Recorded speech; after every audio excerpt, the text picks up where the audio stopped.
al aire junto a Claudio Lozano, economista, que tantas veces ha venido a la radio, que nos ha contado historias, nos ha contado sobre la deuda externa, nos ha contado sobre el endeudamiento, nos ha contado sobre la Argentina. Y me parece que hoy más que nunca vamos a tener que hablar de esto, ¿no? De endeudamiento, de futuro, de cosas que se repiten cíclicamente en la Argentina. Gracias, Claudio, por venir a Radio Sónica siempre que te convocamos. Muchas gracias. No, faltaba más. Gracias por la invitación. ¿Crees que la Argentina tiene esto de la periodicidad, de lo cíclico, de los endeudamientos que nunca se terminan? Bueno, la Argentina inició un proceso de endeudamiento en el marco de lo que fue la dictadura militar, que de ahí en más se transformó en un condicionante de la política económica de nuestro país y que lamentablemente en el periodo democrático las fuerzas políticas en ningún momento generaron las condiciones económicas, sociales y políticas para resolver esto de alguna manera. La deuda viene acompañándonos con diferentes características y modalidades desde ese momento. Y el tema de fondo acá, que no se discute, es que, no tiene una solución financiera. Es una deuda tomada a contrapelo de la evolución económica del país y consecuentemente es una deuda que se tomó para especular financieramente y no para ampliar la capacidad productiva, por lo cual siempre queda por fuera de cualquier posibilidad de pago. En ese marco, el actual gobierno, lo más grave del punto es que con una deuda ya importante como la que la Argentina tiene, que está en el orden de los 220 mil millones de dólares piso. Eso fue antes de que este gobierno asumiera. Sí, se debían 220 mil millones de dólares. En una deuda de esa naturaleza, donde además vos tenés una situación en las cuentas públicas deficitaria, donde además el saldo de la balanza comercial, es decir, los dólares genuinos de la Argentina prácticamente no existen, que en ese contexto se enarbole la idea de que vamos a crecer en base a deuda, que es lo que ha dicho el propio ministro de Economía Prat y demás, y además, bueno, de hecho en apenas 8 meses tenemos 36 mil millones de dólares tomados por este gobierno. Que se suman a los 220 mil existentes. Que se suman a los 220 mil, 30 mil que tomó el Estado Nacional y 6 mil millones de dólares que tomaron los estados provinciales. Así que en ese contexto la verdad que es una cosa preocupante. En alguna medida el gobierno está aprovechando lo que hizo la gestión anterior, la gestión kirchnerista. En lugar de resolver el problema, lo que hizo fue utilizar los recursos de distintas cajas del Estado, concretamente del ANSES, del Banco Nación o del Banco Central, para con esos recursos pagar deuda a los acreedores privados, con lo cual bajó la deuda en dólares con acreedores privados y organismos multilaterales, Fondo Monetario y demás, y puso en cuestión el esquema financiero o el patrimonio del Banco Central, del ANSES y demás. Lo que están haciendo ahora es volviendo a endeudarnos en dólares.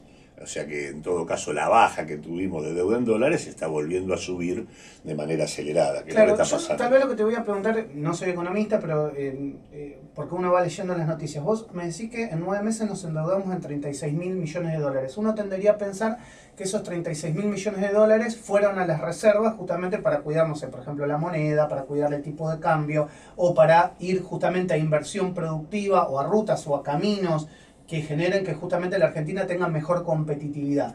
Ahora, esos 36 mil millones de dólares, ¿qué pasó? ¿Se fumaron? ¿Fueron a la timba financiera? ¿Dónde están? Mirá, lo cierto es que el balance del Banco Central en los primeros 6 meses muestra que se tomaron deuda por 20 mil millones hasta esos 6 meses, y esos 20 mil se utilizaron para pagar 14 mil millones de dólares de deuda vieja. Es decir, se usa la deuda nueva para pagar deuda vieja, es una calecita conocida. Y seguimos pagando interés. Y los otros 6 mil millones de diferencia se fueron en fuga de capitales. Así que en realidad, de los primeros 20 mil, no hay ninguna cuestión que tenga que ver con ampliación de la inversión productiva. Lo grave del punto es que efectivamente este gobierno cree que puede utilizar la deuda para manejar el stock de divisas con el que interviene en el mercado cambiario, por eso las reservas han crecido en base a deuda. En segundo lugar, utilizar la deuda para, financiar la posibilidad, para pagar deuda pública, pagar vieja deuda. Y en tercer lugar, también usar la deuda para, en todo caso, desarrollar obra pública. Hasta ahora este último punto ni siquiera se ha notado. Básicamente la deuda tiene que ver con el manejo en divisas y con pagar deuda vieja. Estamos complicados.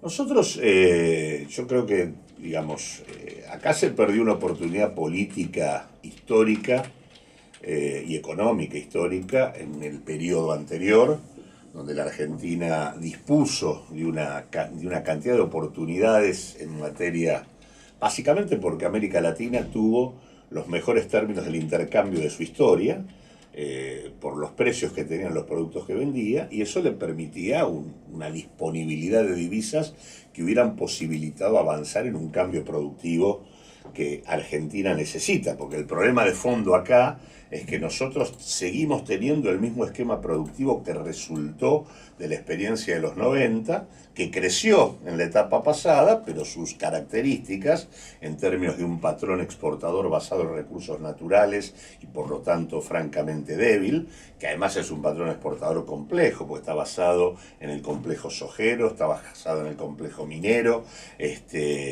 con efectos complicados en términos ambientales. Y en segundo lugar, una suerte de sector industrial asociado a ese complejo exportador, que en la práctica es una armaduría que arma componentes del exterior y que para su funcionamiento le pide al otro sector más de 30.000 millones de dólares para funcionar. Ese esquema productivo es un esquema productivo débil, que tiene muy bajo crecimiento de la productividad, que genera un empleo, muy poco empleo calificado, que paga malos salarios y que nos da una estructura laboral donde tenemos el 40% en situación de empleo negro, y en donde tenemos el 30% de la población en situación de pobreza y el 9% en situación de desempleo. Claudio, en ese contexto productivo, ¿qué papel juegan las importaciones? En este último tiempo se viene hablando mucho acerca de que a partir de la asunción de este nuevo gobierno, las importaciones han empezado a crecer y que pegan directamente en la competencia con los productos locales. ¿Cuál es tu visión acerca de la apertura de importaciones? Mirá, objetivamente cuando uno mira las cuentas comerciales de la Argentina, las importaciones de bienes de consumo final, que son las que preocupan, o sea, son bienes terminados, que llegan al país, no así aquellas importaciones que se utilizan para el funcionamiento del aparato productivo, han crecido. Es decir, hay un crecimiento de aproximadamente 10-11% de las importaciones de bienes finales, en un contexto donde el mercado interno se ha achicado porque se ha hundido el poder adquisitivo de buena parte de la población, y donde, a julio vos tenés una caída del 7,9% de la industria, del 23% de la construcción, o sea, en un contexto recesivo, el ingreso de producción importada es mayor. O sea, sin que eso sea una enormidad todavía, en este contexto complica, y de acuerdo a los sectores, en algunos casos complica más y en otros menos. Desde el gobierno explican también eso como una manera de generar competitividad con los productos locales. Sí, bueno, ahí yo creo que en aquellos mercados de carácter monopólico o oligopólico de la Argentina, donde algunos grupos pueden hacer rentas, casualmente porque manejan ese mercado, introducir competencia puede ser una estrategia a adoptar. El problema es que hay que ser muy cuidadosos, porque muchas veces, si uno abre solamente, el propio grupo empresario que maneja el mercado define él qué ingresa y qué no, e incluso él establece los canales de distribución del producto importado, e incluso puede hacer una mezcla entre el producto local, producto propio y producto extranjero que el propio grupo trae. Por lo tanto, no es, la apertura para utilizarla como un mecanismo que introduce competencia, tiene que ser una apertura regulada, tiene que haber una intervención específica del Estado para obligar a ese grupo empresario a competir. De Mendibures en estos días salió a hablar, según él, a través de Massa, de que hay que suspender las importaciones por 120 días, dio algunos productos, el tema de la zanahoria, el tema de la manzana. Claro, las manzanas de Chile. Las ¿no? manzanas de Chile o también el cerdo de Dinamarca, etc.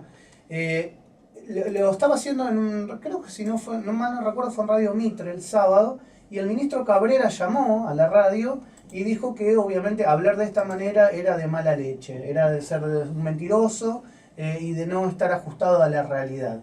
¿Qué pensás vos de toda esta polémica que se genera entre de Mendiguren, que está hablando que hay que parar las importaciones, y Cabrera, que está diciendo nosotros estamos trabajando mal en nuestra política de gobierno? Primero, creo que de Mendiguren y Massa no sé, pero de Mendiguren creo que no ha dicho de parar las importaciones. Lo que ha dicho es, porque de hecho además objetivamente la industria argentina no funciona sin importados. Lo que en todo caso se planteó es parar las importaciones en algunos mercados donde puede estar produciendo efectos negativos. En todo caso el gobierno se escuda, Cabrera eso es lo que salió a argumentar, que el porcentaje de las importaciones en los distintos mercados es muy bajo. Lo que me parece que se pierde de vista es el escenario. El escenario es un escenario de caída de la actividad económica, de profundización de la recesión, y en ese contexto cualquier aumento de las importaciones produce un efecto adicional al que ya tenemos, que es combinación de caída del mercado, suba de las tasas de interés, y en ese contexto aparición de un competidor. Me parece que en ese contexto es donde hay que ubicarlo, y creo que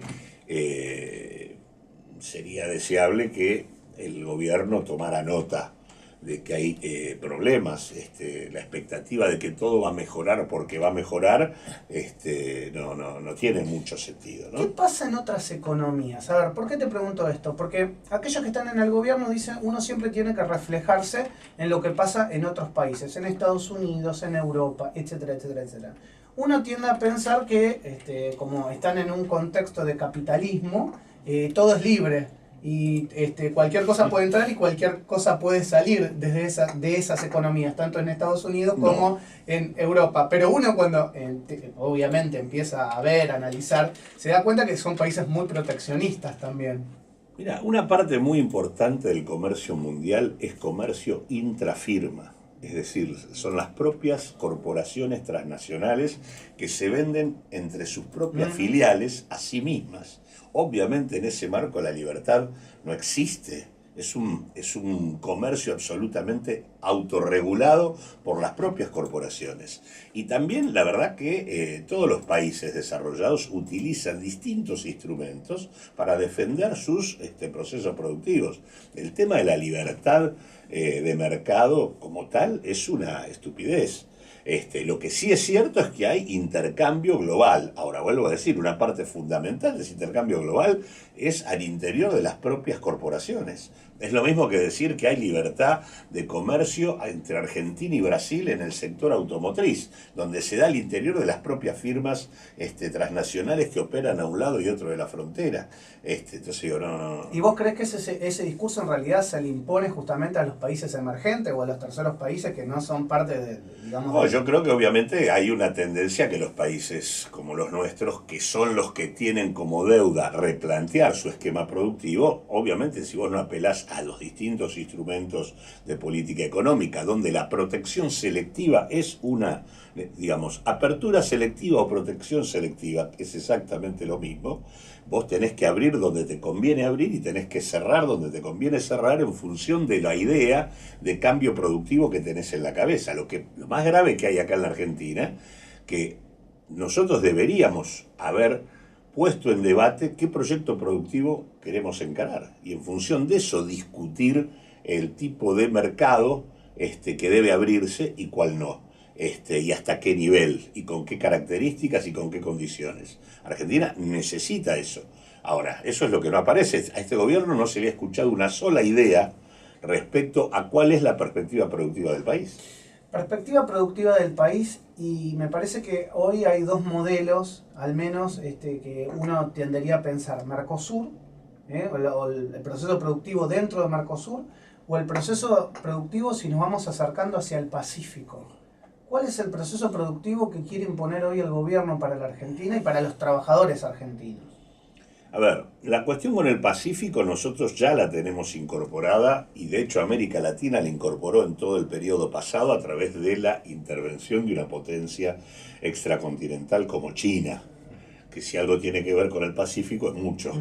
Y la verdad es que la relación con China de todo el continente es una relación compleja, porque China se lleva recursos naturales, con lo cual agrava la especialización primaria de todo el continente, de toda la región, y al mismo tiempo es un proveedor importante de industria y de financiamiento, con lo cual digamos que establece una relación compleja que lamentablemente los países de la región, en lugar de afrontarla de conjunto, la han afrontado de manera separada e incluso poniendo en riesgo sus propios intercambios entre sí. Argentina y Brasil, por ejemplo, han perdido intercambio propio regional, intra-región, en función de las relaciones particulares que cada país toma con China. Ahora, dicho esto, y que digo no es que menor la relación y no deja de ser preocupante, porque No, seguimos por hablando de la reprimarización de la economía. Dicho esto, que es el tipo de vínculo que tenemos con el Pacífico, lo que está pasando acá es que hay un proceso de desarticulación del Mercosur, más que evidente, en el marco de lo que ha sido el triunfo de Macri acá y el desplazamiento de Dilma en Brasil, y donde claramente la orientación es el acuerdo en la Alianza del Pacífico, que es una variante de integración que de alguna manera descree de la posibilidad de que la integración en la propia región pueda ser un mecanismo de reordenamiento productivo de los países y de mejor vínculo con el exterior.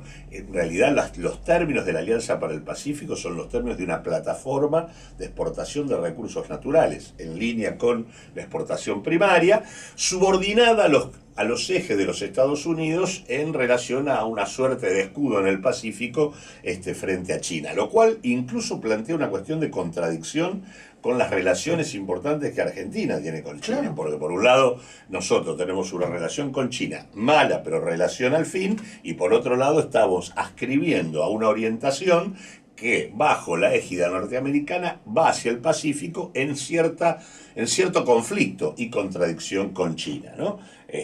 Así que en ese sentido eso es parecido, digamos, a las complicaciones que implica tener una base china en Neuquén, cuando tenés enfrente una base de la OTAN en Malvinas. Digo, son situaciones que son el resultado de políticas exteriores realmente poco serias. Sí, malas. Sí, malas y además poco serias, porque de alguna manera bollan entre una potencia y la otra, como si estar en el medio para un país como el nuestro no tuviera ningún problema, ¿no? Luciano. Claudio, ¿qué diferencias encontrás entre el manejo de la economía de los últimos años del kirchnerismo y el manejo de estos primeros 6 meses, bueno, ya 9 meses, nos quedamos en el primer semestre, sí, ¿no? Primer y segundo semestre. Como el segundo pero no tanto llegó, lo del segundo semestre. Como no llegó el segundo, claro. Uno sigue en el primero. Claro.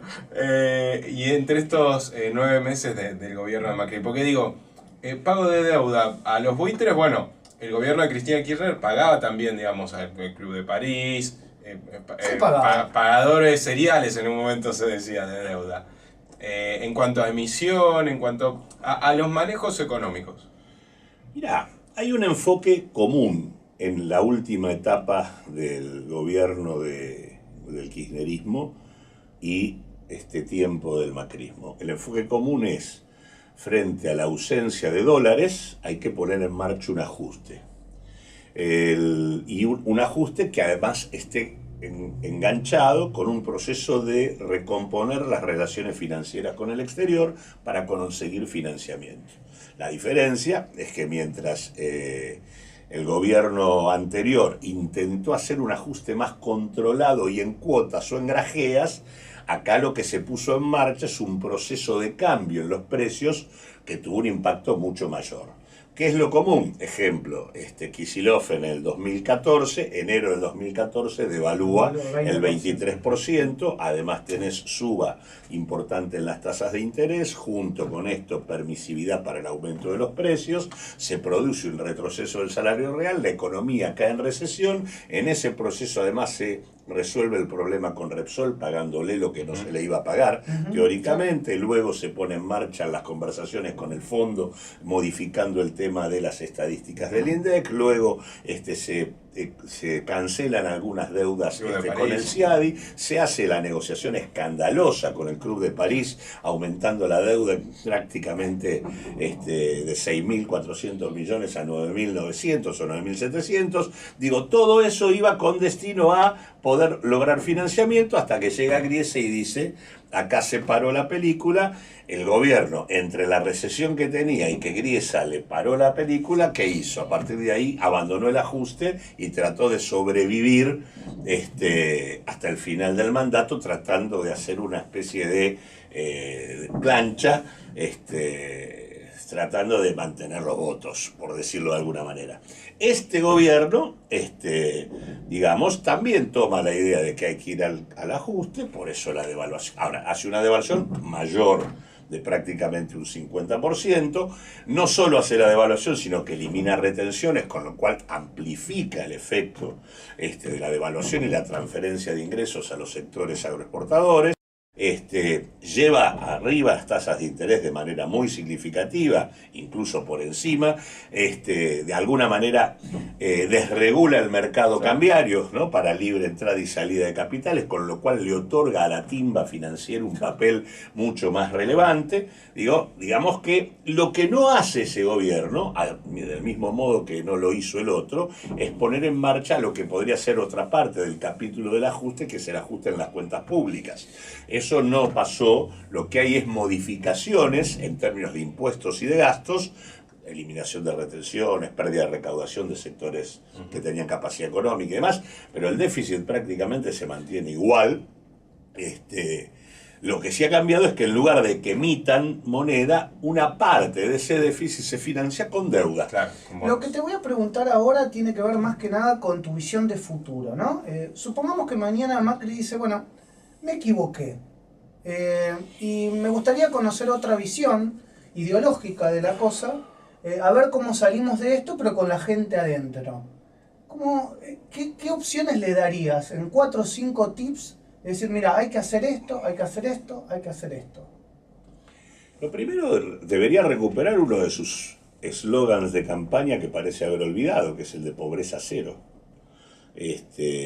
La verdad es que Argentina, en tanto tiene que recomponer su actividad económica, resolver su problemática social y hacerlo ahorrando dólares, es decir, replanteando su esquema productivo, debiera apostar a una recuperación centrada en resolver el problema de las condiciones de vida del 30% de la población más pobre. Habría que concentrar ingresos allí para privilegiar un esquema de demanda distinto, que implique alimentación, vivienda, transporte público, educación pública, salud pública, todo un conjunto de cuestiones que no son las claves del consumo dominante de la Argentina. Yo plancharía más el consumo de los sectores de capacidad económica, ¿no? Que sí es un consumo superfluo, que nosotros no necesitamos tener en la magnitud que tenemos, para privilegiar el consumo de los de abajo, por decirlo de alguna manera. De las demandas esenciales. Exacto. Eso habría que empalmarlo con una oferta productiva, que se haga cargo de esa situación. Eso implica avanzar en el tema de la soberanía alimentaria, de un agro que produzca alimentos y no solamente soja, tratando de, y al mismo tiempo, avanzando en agregar valor sobre los recursos naturales, avanzando en el tema del desarrollo de vivienda, empalmar la nueva demanda con un nuevo esquema productivo que por definición ahorra dólares. Esto debería estar empalmado en algunas cuestiones que me parece que son centrales y que hay que desmitificar. La primera, no se puede decir que digamos, vamos a fundamentar la salida de la Argentina en la inversión extranjera. Si vos tenés 400.000 palos de millonarios argentinos en el exterior, y en los últimos 12 años, 2003-2015, se te fueron 103.000 millones de dólares, es decir, más del 60% del saldo comercial acumulado por la Argentina se fugó. Y en estos primeros 6 meses se te fueron 6.000 millones de dólares. La Argentina no necesita privilegiar el tema del ingreso del capital extranjero, lo que necesita es retener lo que genera para poder poner en marcha la rueda del funcionamiento de la inversión y el desarrollo productivo. Es interesante lo que Esa decís. es una primera cuestión. Que la traigan, dejar de blanquear, sino que lo que no se la lleven más. Claro, no, es más, el blanqueo es tan absurdo que les permite dejar la guita afuera, con lo cual les dice que en realidad se pueden seguir llevando la plata, pero blanqueenla, pero llévensela. Entonces digo, la verdad es que decir que nosotros vamos por la inversión extranjera cuando se fuga lo que se fuga es un despropósito. Y respecto, qué sé yo, mañana empieza este foro, Mini Davos. El Mini Davos, Sí. en donde que va en la línea de invitaron, más inversión extranjera y demás. Sí. Es como si en la Argentina no existiera la inversión extranjera.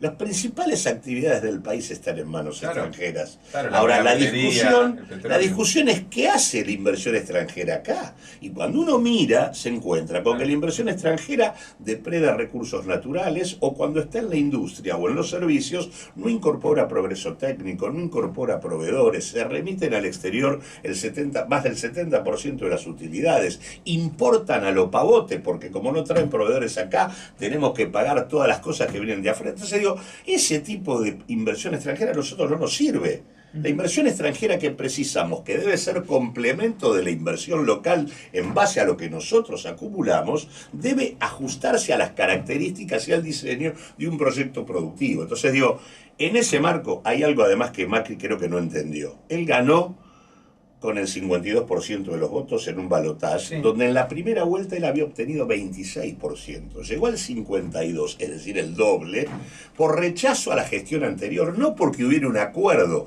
con sus ideas. Por lo tanto, lo primero que tiene que haber como marco de salida para la Argentina es una concertación elemental. Y Argentina necesita 3 pactos para que el Estado pueda articular coaliciones, desmontar obstáculos y avanzar. Necesita un pacto social que recomponga ingresos y termine con la pobreza. Necesita un pacto por la inversión y el cambio productivo. Y necesita un pacto fiscal para replantear el modo de funcionamiento del Estado. Esos 3 pactos son los que la Argentina necesita, y el gobierno no los puede hacer solos. Y debiera asumir que no puede ser, no es un gobierno que tenga la hegemonía en función del acuerdo con su proyecto. Es más, cuando gana Macri, del otro lado había una base muy importante que no quería que ganara. Entonces digo, en ese contexto, si vos no desarmás esa situación en donde una parte muy importante votó en contra del pasado y otra votó en contra de lo que venía, esto se traba de manera inevitable, y vos lo que haces es acelerar la conflictividad social de la Argentina, que es lo que ha pasado en 8 meses. Ese reflejo de lo que explicás, que muchos analistas políticos lo venimos diciendo, ¿crees que se va a ver en las elecciones del 2017? ¿Qué es lo que se va a ver? Es que justamente esa división o esa fragmentación del 20 y pico que claramente apoya las ideas de Macri, va a haber un 70% de gente que claramente no apoyaría al gobierno. Sí, pero hay que ver cómo se expresa eso, ¿no? Acá yo te diría, por ejemplo, Macri tuvo un 26% de voto que no era propio. Y creo que Scioli debe haber tenido fácil 10-12% de voto que no le era propio, claro, porque hubo muchos que votaron por Scioli para evitar a Macri. Si vos sumaste, es prácticamente el 40% de la población votó. No votó convencida. No votó convencida de nada. Claro. Ahora, eso puede dar lugar a que en la Argentina se cree una propuesta política más seria, o puede estar distribuida en un conjunto de quintas. Y en ese camino estás, ¿no? En ese camino en el que sea una propuesta más seria, sí, en el de las quintas no. Pero lo que digo es, digamos, si eso se fragmenta, hay que ver, porque digo, si hay un partido justicialista fracturado en 3, y demás, digo, aún con poco, el gobierno puede seguir ganando. Pero bueno, ojalá podamos, primero, ojalá el gobierno, porque le falta mucho, se abriera a una discusión diferente, entendiera que es un gobierno que tiene un espacio acotado y que debe discutir con otros para pensar la salida argentina. Y ojalá estemos en capacidad de parir una propuesta más seria. Claudio Lozano, gracias por haber venido a Radio Sónica como siempre. La verdad que hablamos muy profundo de los temas económicos, así que te agradezco, muchas gracias. No, gracias a vos.